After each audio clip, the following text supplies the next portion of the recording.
right now, Dragon would perform an escape. Now currently the engines are chilled in for launch on the Falcon. The Dragon spacecraft is waiting for liftoff.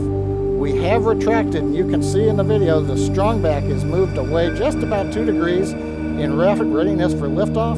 We have also finished loading liquid oxygen onto both the stages, so the Falcon 9 is just about ready. 10, 9, 8, 7, 6, 5, 4, 3, 2, 1, 0. Ignition, liftoff, simplify, aim high. Go Falcon, go Dragon.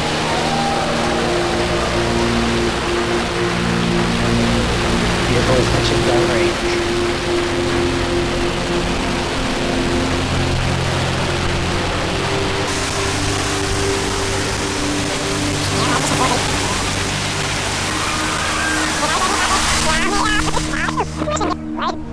T plus 30 seconds, Falcon 9 with the Crew Dragon capsule is heading east from pad 39A. Everything looking good right now. As we get ready for max dynamic pressure, we are now throttling down the first stage engines on Falcon Falcon power 9. and telemetry nominal. Everything continues to look good. We're approaching the period of maximum dynamic pressure. Vehicle is supersonic and passing through maximum dynamic pressure. You've heard we're supersonic, we're through max Q. We're getting ready now to throttle the engines back up on the first stage. Stage 1, throttle up. There's the call out. Okay, the major activity coming up in just over 10 seconds. Shutdown and Dragon escape from the Falcon 9.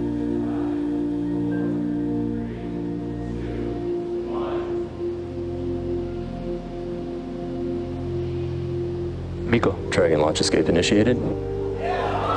Dragon's away.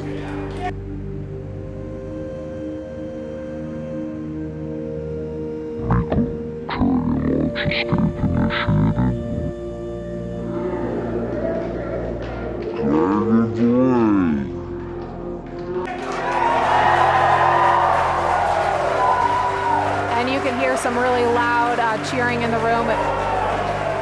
Okay, you just saw And you can hear some really loud cheering in the room. Okay, you just saw light flash there. It looks like that may be Falcon 9 breaking up. We've got some loud cheers here in Hawthorne. The folks that just watched live the Dragon separate. The next milestone we have coming up at 2 minutes, 25 seconds, we're expecting to see the trunk jettison. So that claw that connects the trunk to the capsule is going to separate, allowing Dragon to separate from the trunk. That's coming up in 15 seconds. And we do have the report. Loss of telemetry from Falcon 9, first stage.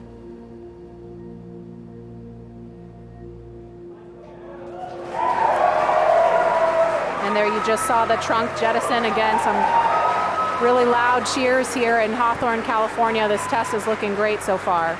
Nice view from the back of the Dragon capsule. We're also trying to see if we get the view there on the right-hand side from the aircraft that's orbiting the area.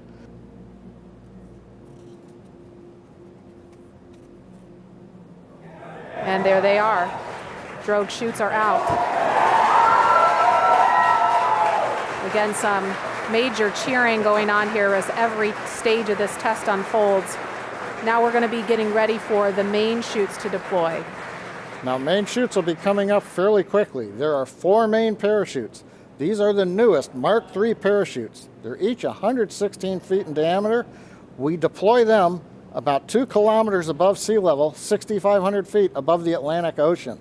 We're getting good views from the Dragon and the airplane, showing the 2 drogue chutes. Now we're just waiting for the main parachutes to be deployed very shortly.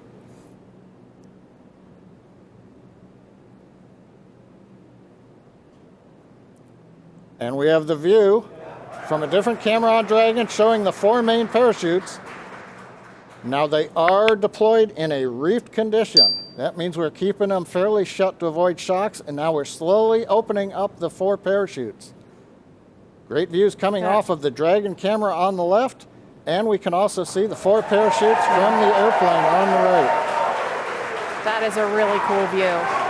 Nice view of the orange and white parachutes as they're opening up into the 2nd position. And then going to fully open. From fully open, we'll be descending about 20 to 25 feet per second down to the Atlantic. So from that 6,500 foot altitude, it's going to take us a few minutes to splash down. Also right now that the mains are out, a sequence is performed on the Dragon, which will reorient the crew seats into a splashdown position, give them a little better angle to take the slow bounce as we hit the ocean. Now, Maria, I talked about the parachutes came out initially at a reef condition.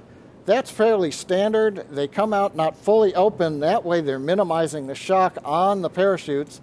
We're also minimizing the shock on the capsule. Now those 4 parachutes are actually going to be released from the capsule after splashdown, and they'll be recovered too. And we are down. Down a little bit early, in fact. And there you can see the recovery boat beginning to approach instantly. I'm going to try to talk a little bit louder so you can hear me over the folks here. This has been a really exciting thing to see because it stands almost 27 feet tall from the bottom of the trunk to the top of the nose cone. And Crew Dragon is composed of 2 main elements. The capsule, that top portion, is designed to hold crew and pressurized cargo, and it has an unpressurized section known as the trunk that's down below. For today's test, much of the exciting work is going to be done by the Dragon's 8 Super Draco engines we talked about, built directly into the capsule. Now, to give you a sense of power, when fired together, the 8 Super Dracos can move the spacecraft a half a mile in 7.5 seconds. Don't forget to comment, like, and subscribe to 4K Studio for more Ultra HD content.